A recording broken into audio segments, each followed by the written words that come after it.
Diego Simeone today is a man that I would love to see in the Premier League. I'm sure we'll get onto that later on, but he's every time I think of Atletico Madrid, I just see him. I picture him, his suit, his black tie, the way he presents himself, and he is a image of his team, and I think it's great with his passion he shows, and that's what football's about. It's all about passion. It does bubble over at times, as we know, doesn't it? And it did against Liverpool that got him that ban.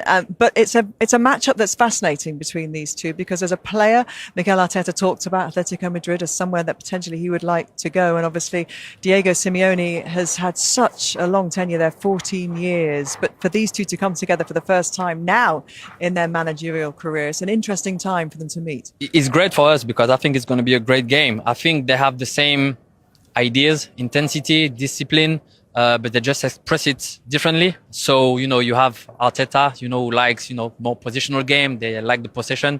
Atletico and Simeone, they love to suffer. They love to give you the ball. And this is where they are the best, actually. So that's going to be a very good test, because Arsenal are always facing teams like this.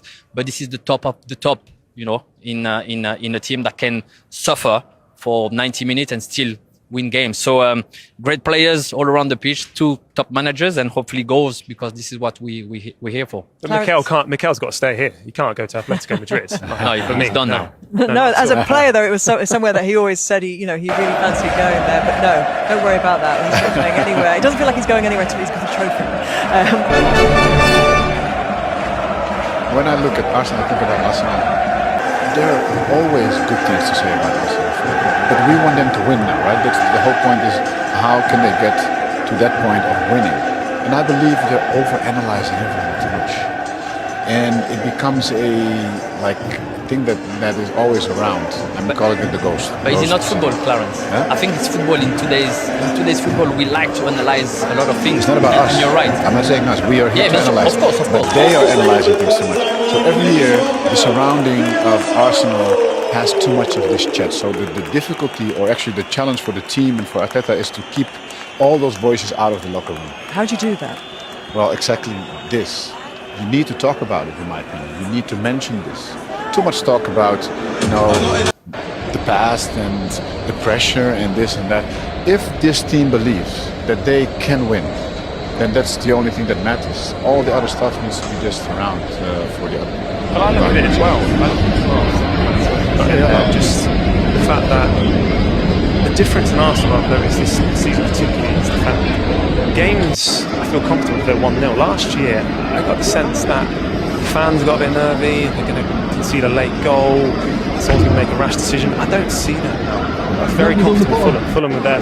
Fulham could have got a result against them. West Ham the same case. However, Arsenal can kind of play boring, should we just say, at times, just to get results. I think the fans are accepting that side of it now, because they're all kind of in one boat really together, accepting that this is the Arsenal we need to be all together and win. That's what it's about.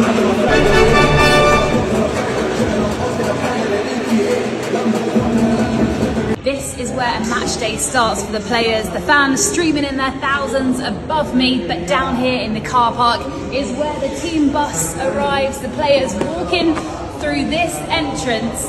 Come with me and I'll show you the first image the players see as they walk in. This, a memorable moment in the Champions League last season after Declan Rice scored his second incredible free kick against a team from Madrid. Not this one, not Atletico Madrid, it was Real Madrid that night, but it is Atletico Madrid who they have to beat this evening in the Champions League. And this is the way players will walk through here, through this long corridor to get to the dressing room. As you can see at the end here.